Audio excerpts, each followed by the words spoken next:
Hey everyone, my name is Deborah J. Kelly and I have been avoiding doing this video for some time purely because I feel a little bit uncomfortable doing it, but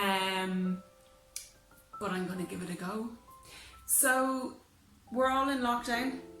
I think as a collective conscious we've all prayed and wished for some time at home alone with our families. We've prayed and wished for more time at home, and whilst it's not necessarily been the most ideal of scenarios and outcomes, I feel that we've gotten that, you know. So what I'm going to say it's going to resonate with some people, and with other people it may get your back up. If it's going to get your back up, this is not your video, and I appreciate your time for taking a look at it, and I wish you well on your own journey. What we need to understand is everybody is at their own stage in their own journey at the moment. And what does that mean? It means that the current narratives that are going on in the media, the current narratives that we're being fed by our politicians, and the narratives that we have through the years bought into for a long time. We've been manipulated and we have been told what to eat, what to drink, how to exercise, how not to exercise, what's good for us, what's not good for us, and we've very much lost our ability to decipher for ourselves what's good and what's bad. We've lost our connection and our feel into ourselves instinct. And we've traded that for being told what to do and for being, asking other people what they feel is the right thing to do. And now more than ever, and that's not a bad thing, it's just how our lives have gone. And now more than ever, we need to realise that we are free and sovereign human beings. And what that means is that we have choice. And what that means is we should be allowed to feel any belief system, to feel and believe any spiritual system, to feel and believe into any modality that we feel works right for us. So where am I going with all this? So essentially over the last couple of weeks, my experience in lockdown has been one of going down several rabbit holes, to be honest with you. Some of them are quite dark and a bit scary, but to be honest with you, in all my dark and scary rabbit holing, what I've actually discovered is another lighter side to all of what's going on. So for those of you who haven't been down the rabbit hole, I would suggest that perhaps there's some research that you need to do of your own before this video will make any sense. I'm not going to tell you what that research is just in this video for censorship reasons, because videos are being pulled down from YouTube and Facebook and all other places like there's no tomorrow. So we're being very, very heavily censored. What I'm actually here is to say to you is not to go through particular conspiracy theories, which, to be honest with you, a couple of weeks ago, if I had, heard most of these conspiracy theories, I would have been a little bit like, yeah, whatever, with some of them, not with all of them, but certainly with some of them. And what I'm now discovering is there is no sand for us to stick our head into anymore. So we really have to come out of that. We have to snap out of that. We don't have the luxury of time on our hands to be able to pretend like there's not something more happening in the world around us. So as I said, go do your research. You might want to see what's going on behind the veils, and it won't take you long to discover it. Once you start looking, you're going to meet more people who've already been there and who can point you the direction and point you the way. You're meant to know this information. It is meant to be in your sphere and your understanding.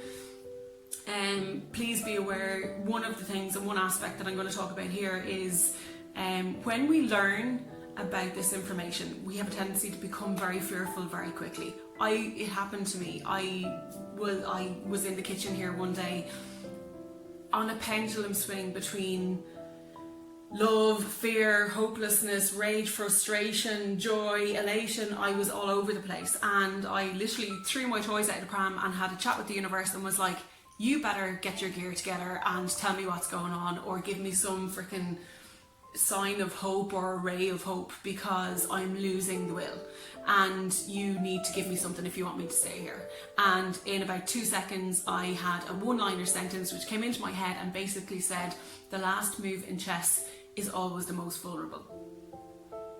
I do not play chess, and so for me it was my own voice in my head, but I just knew straight away that I was being told something. And the reason I say that is because my immediate reaction was, oh really, okay, that's interesting. And so I felt, previously to this, I felt, you know, how am I supposed to, I'm one little person, how am I supposed to combat the dark forces, if that's the way you want to put it? I'm just me. But really what actually happened was, this gave me hope. This made me aware that there's an Achilles heel.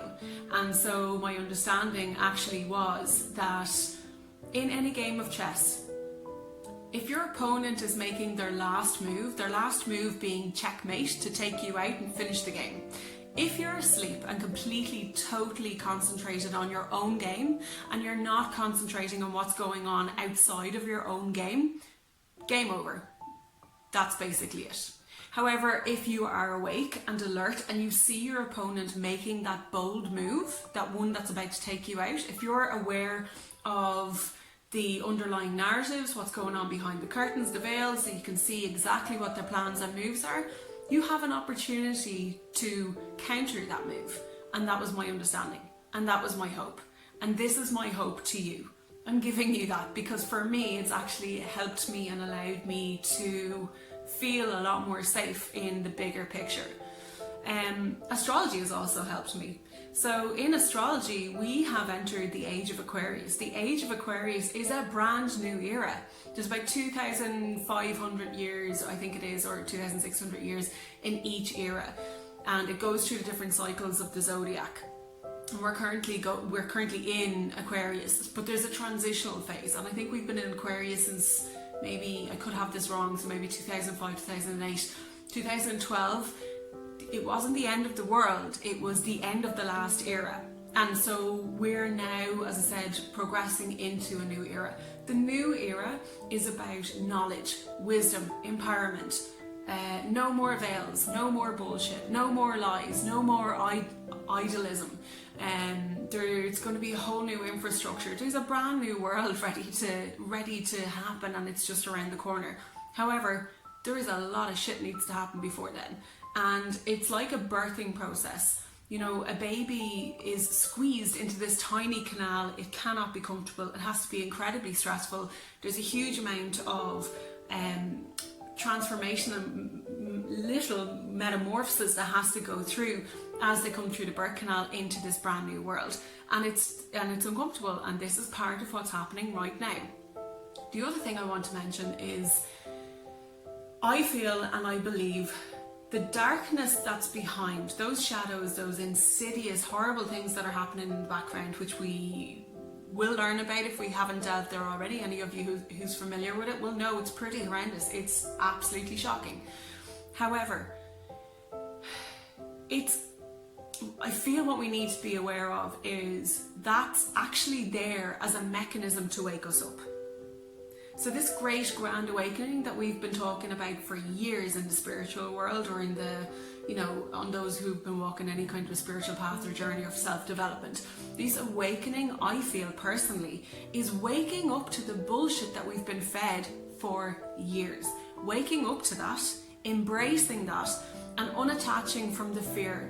Your initial reaction is to feel fear. You need to immediately unattach from fear, because that's what they want. They feed on lower vibrational energy, which is fear, anger, resentment, all these horrible, nasty emotions that we have. And they want us to have those, because that's their second forces in the war. It's like, once they figure out what's going on, well, at least they'll all be in fear. No, we can't be fear. Because and you need to do your research again to more understand that there is a brand new world. The new world is inevitable. It's totally inevitable, and it's around the corner. It's the shit that we don't want to have to go through as humans. It's really tough, and that's the part that's probably more frightening than anything else. But we need to unattach from that fear. That's really, really important. And so the other thing that I was going to say was, part of this is there's forgiveness and compassion needed for all this strange, insidious shenanigans that's going on. And what I mean by that is, if we are angry and don't forgive and are fearful of what these people are trying to do, we're just giving them what they want. We need to find a way of forgiveness. Now, that sounds amazing on the surface, but you have to really mean it from your heart. It needs to be from your heart. And the best way I've figured of doing this is, imagine you have a brother or sister or a very close family friend or family member who you love dearly. And imagine they've strayed wildly off the path and have done some really horrendous things to other people, to, you know, in life in general. And imagine that you know that that comes from pain, and you know that comes from a darker place, but you still love that person. You don't love what they've done, but you love that person. And so I'm not asking you to love these people. I'm just asking you to have forgiveness, compassion and love for the energy that they've created. And the reason I say this is because we could not wake up as a species if it weren't for something to wake us up. You cannot wake up from something if you don't know what you're waking up from. Therefore, we needed something like this to wake us the heck up. And so there's gratitude to be had for that. Otherwise, we just continue on in this dozy slumber for eternity and we would never get to the other side of it. So that's part of it as well. The next part that I'm going to discuss in this particular section, because I'm just conscious of time and people's attention spans and everything and all the rest of it. So the next part is, once you've awoken, once you've become aware of what's going on in the background, that you unattach from fear, that you do more research and you realise that there actually is amazing times to come, but that there's a lot of shit that we need to go through. The next part that we need to be aware of is emotions carry energy. And the best way of giving you an example of this is when you go into a room and you're in a neutral mood and somebody in there is in really crappy humour. Within a few minutes, your energy is drained, your energy is down, and you're in a bad mood. And you're like, why am I in a bad mood? Because I'm totally fine. But it's the energy of the other person that draws you down. Equally as said, if you go into a room in neutral mood, neutral form, and the person in there is like really excitable, like really really happy and like loving life and like joyful, and you know, your mood is going to go. We all love being around people who are happy people. It's great. So that's what we need to do. We need to raise the energy. So lower energy cannot exist around higher energy. It's kind of like having a dark room and shining a light in it. The dark can't exist in the light. Darker tones actually resonate darker frequencies. Brighter tones actually resonate brighter frequencies. This is scientific, you can look it up. With tuning forks, so if you have two tuning forks and you struck one, just one, the other one will gently start to resonate at the same frequency as the first one.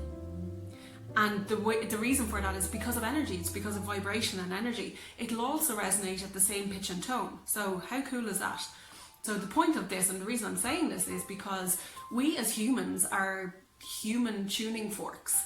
And while the world is asleep, while there's a lot of people at various stages of their own journey, we can't just wake somebody up from asleep. You'd frighten the crap out of them and you would shock them. And we can't do that. We need to wake people up gently, but we need to wake them up quickly because time is exponentially speeding up, right, with what's going on. There's things around the corner and we don't want them to come around the corner. We want to be ahead of the game, okay? So what I'm saying to you is we need the people who are asleep on the planet to wake up so that we can all ascend, get into this brand new world a lot quicker. You can't jolt them out of their sleep, so you need to be a tuning fork. You need to be that one tuning fork resonating at a high frequency, high level, resonating with love. The frequency of love, I think, is 528 hertz. So as you're meditating or whatever it is, imagine your heart opening up, opening and blooming like a beautiful rose. blooming into those higher frequencies. When you're resonating at those higher frequencies, other people will start to pick that up and they will start to resonate as well.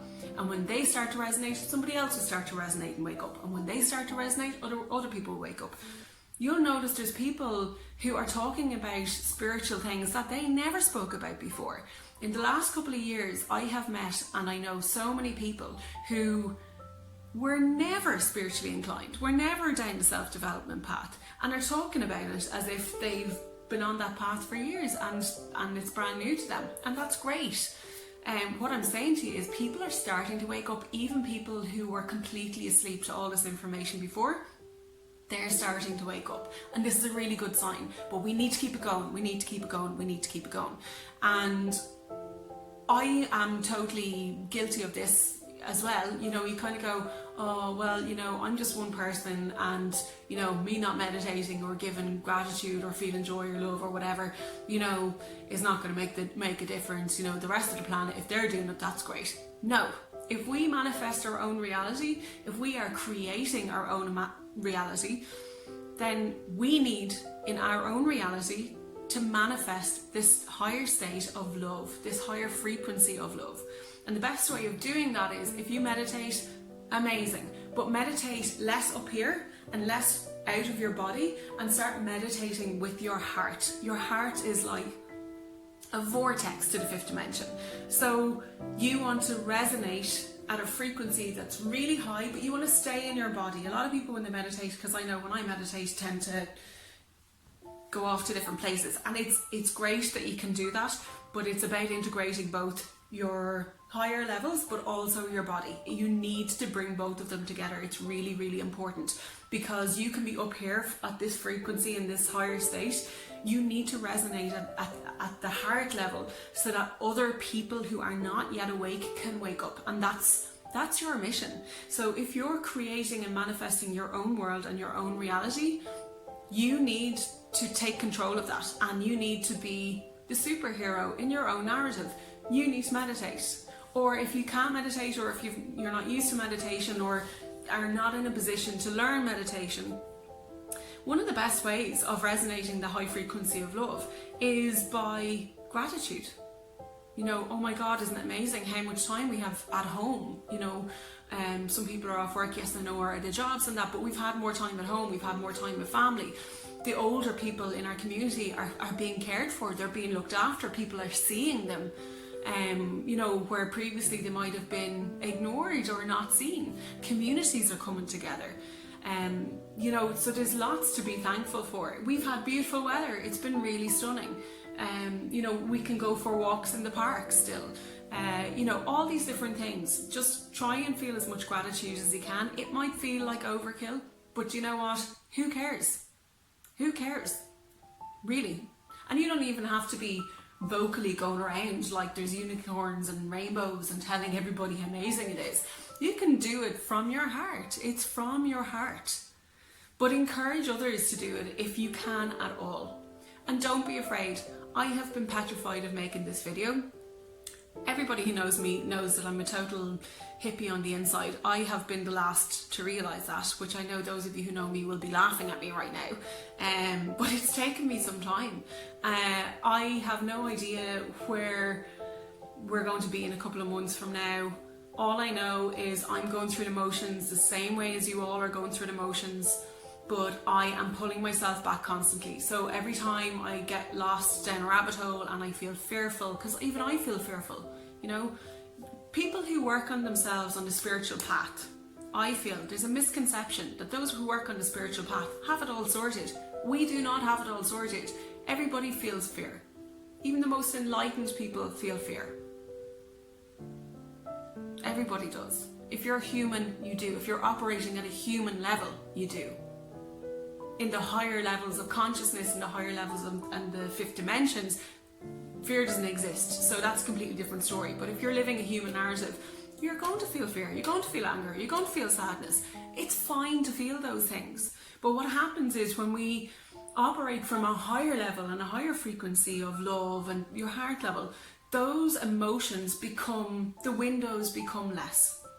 So where once you were fearful or angry and it consumed you and it took over your day, the more you meditate, the more gratitude you feel in every single day, the more you operate from your heart, the lesser the amount of time you're in those moods, and also the less control that those moods have over you.